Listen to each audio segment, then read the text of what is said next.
Este capítulo se enfatiza inicialmente en la complejidad dual que significó el surgimiento de la revolución agrícola en la historia del ser humano. Por una parte, esta es vista como el camino de progreso y prosperidad en la vida del hombre, y por otra, fue el camino a la perdición, pues este hecho significó la ruptura del hombre sapiens con la naturaleza para llevarlo a la codicia y la alienación. Para el año 10.000 a.C., la Tierra era el hogar de 5 a 8 millones de cazadores-recolectores nómadas, pero para el siglo I a.C. solo quedaban de 1 a 2 millones de cazadores, principalmente en América, Australia y África. El resto, 250 millones de personas, eran agricultores.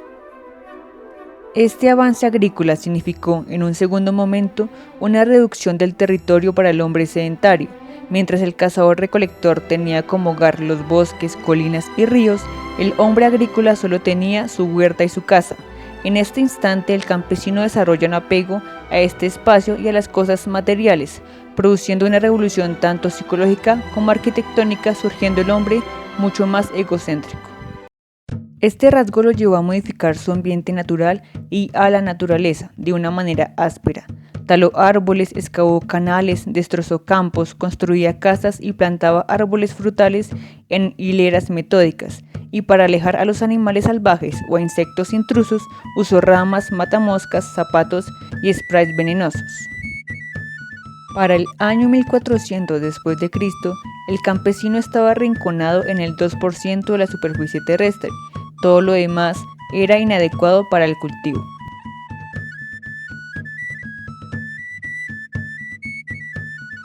Mientras el espacio agrícola se encogía, el tiempo agrícola se expandía.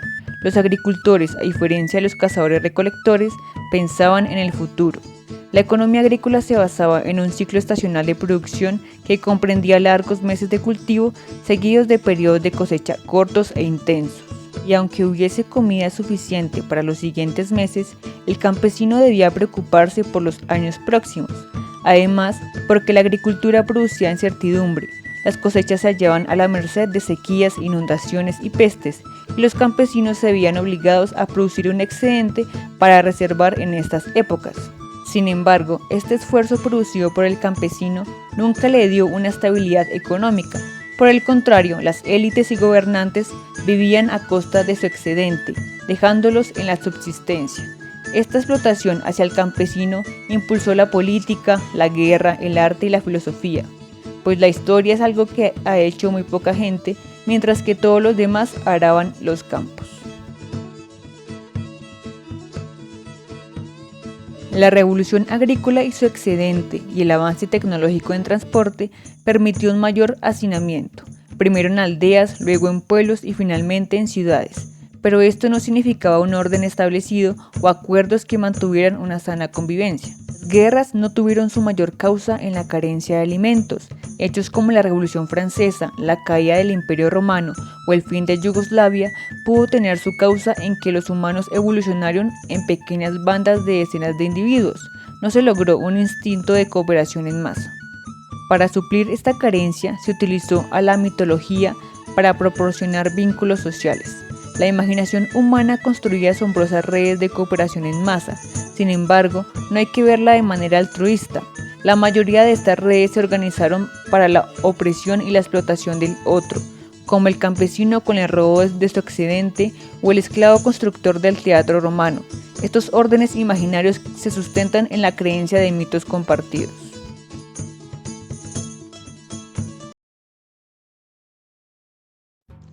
Nos podemos preguntar cómo los mitos sustentan imperios enteros. Un ejemplo de ello podemos hacer una comparación entre el código Hammurabi, que para los antiguos habitantes de Babilonia servía como manual de cooperación, y también con la Declaración de Independencia de los Estados Unidos, que a su vez también iba a servir como manual de cooperación. Para empezar, tenemos que en Babilonia el rey más famoso era Hammurabi, el cual iba a presentar su código en donde se plantean diferentes leyes y decisiones, lo cual servía para hacer ver a Hammurabi como un rey justo. Ahora, una igualdad que tienen ambos, tanto en la independencia de los Estados Unidos como el código Hammurabi, es que ambos iban a ser dirigiéndose a los dioses, iban a empezar dirigiéndose a sus dioses. Y también iban a presentar lo que son principios universales y eternos de la idea de justicia. Un ejemplo de justicia para Babilonia era, por ejemplo, si un hombre superior asesina a la hija de otro hombre superior, la hija del homicida sería asesinada, pero el homicida en sí sería libre. Por eso que el código es popularmente dicho también por ojo, diente por diente. Ahora, un punto diferente entre ambos textos de la independencia de los Estados Unidos y el Código Hammurabi es que la idea de justicia no iba a ser de todo igual, ya que por un lado para Estados Unidos todas las personas son iguales, para los babilónicos eran diferentes o desiguales. Pero ellos iban a ocurrir en un error, ya que tenían la idea de justicia, el concepto de justicia o igualdad no iba a cambiar, iban a ser inmutables a lo largo de los años. Entonces la idea de justicia, de igualdad, para Estados Unidos fue puesta por el cristianismo. Pero nos preguntamos si hay personas que no creen en lo que son los mitos cristianos, cómo son iguales. Las personas, nosotros, nos basamos en conceptos de evolución. Por lo tanto, cuando uno evoluciona, no evolucionan todos de la misma manera. Entonces habría diferencia entre lo que es entre los humanos, ¿no? Un ejemplo de ello son las cualidades o las virtudes que podemos tener nosotros, las personas. Son claramente diferentes, incluso también los códigos genéticos que tenemos.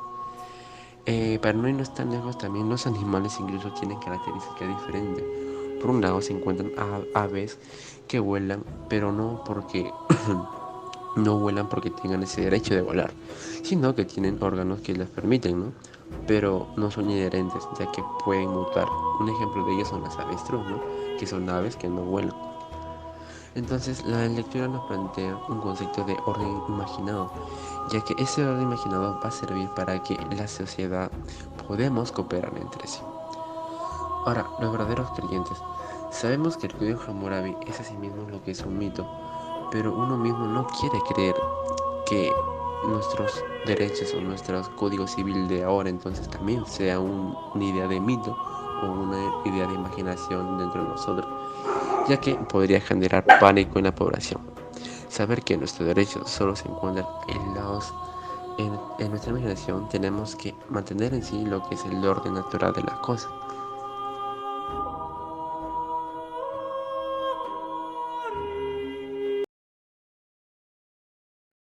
Los muros de la prisión. Aquí narra más que nada cómo se hace para que la gente crea en un orden imaginado como el cristianismo, la democracia o el capitalismo. Presentamos a continuación que este orden no se imaginaba a principio. Siempre se insistía en que el orden sostenía la sociedad y que más que nada era una realidad objetiva, creada por dioses o leyes grandes de la naturaleza. Ante ello, el dios Hammurabi decretaron junto a Marduk y Enlil, narrando que las personas son iguales, no porque lo dijera un dios que lo creó así, sino que tanto los mercados libres son el mejor y más amplio sistema económico, y que así como otras y otros personajes lo establecieron, hay algunas leyes inmutables en la naturaleza. Después se presenta que la humanidad y las ciencias sociales actualmente dedican la mayor parte de su importancia en explicar de qué manera se ha dado este orden.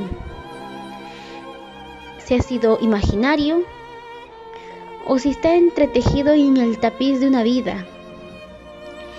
El espacio se considera limitado, ya que disponemos nada más de una simple superficie.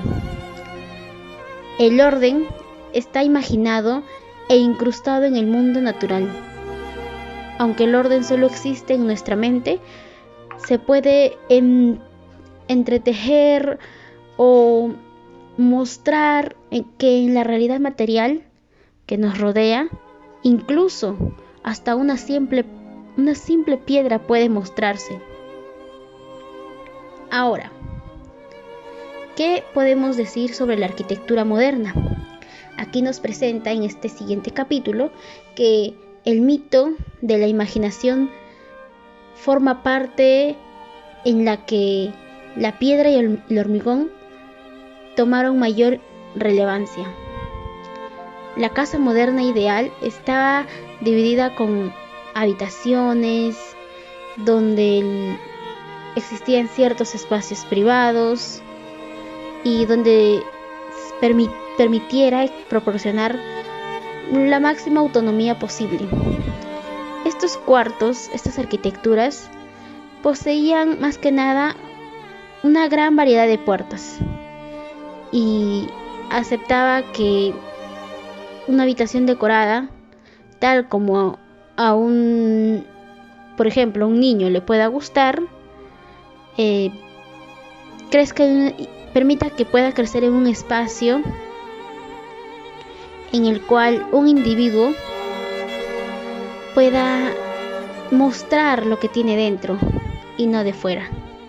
Es aquí donde se muestran a los nobles medievales, quienes, según narra, no creían en el individualismo, ya que se consideraba que éste tenía el valor de alguien y que estaba determinado por su lugar en la jerarquía social, o por lo que otras personas más comúnmente llamaban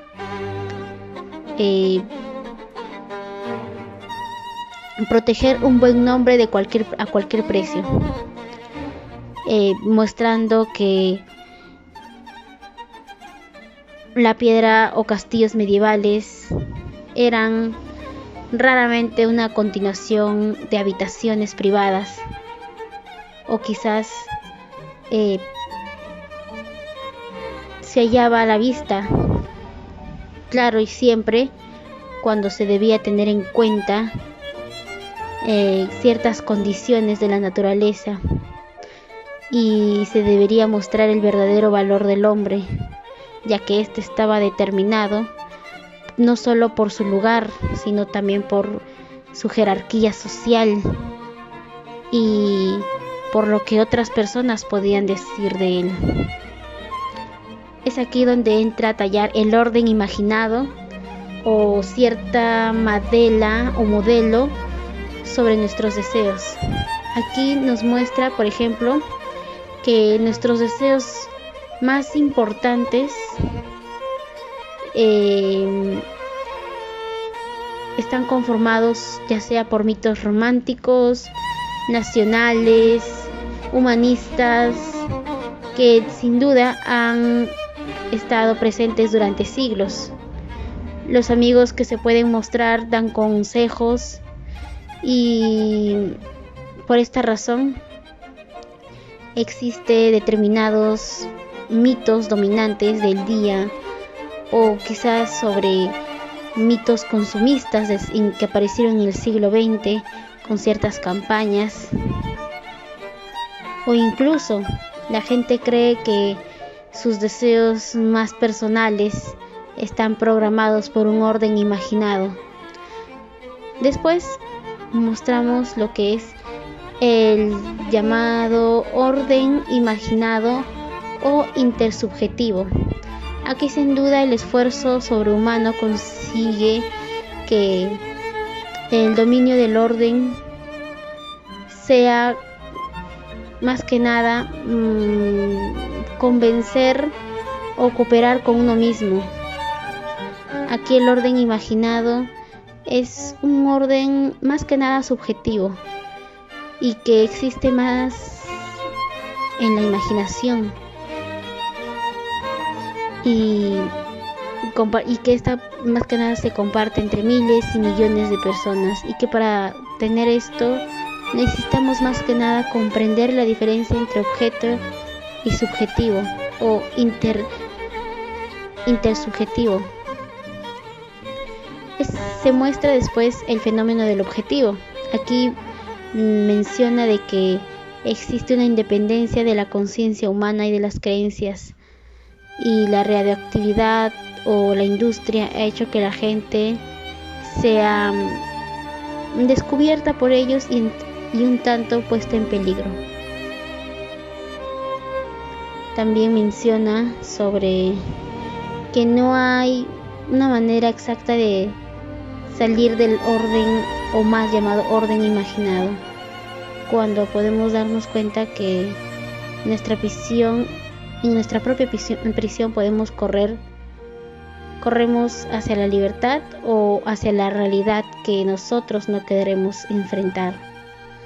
Se recrea más espacioso o con presión menor de la que se puede mostrar.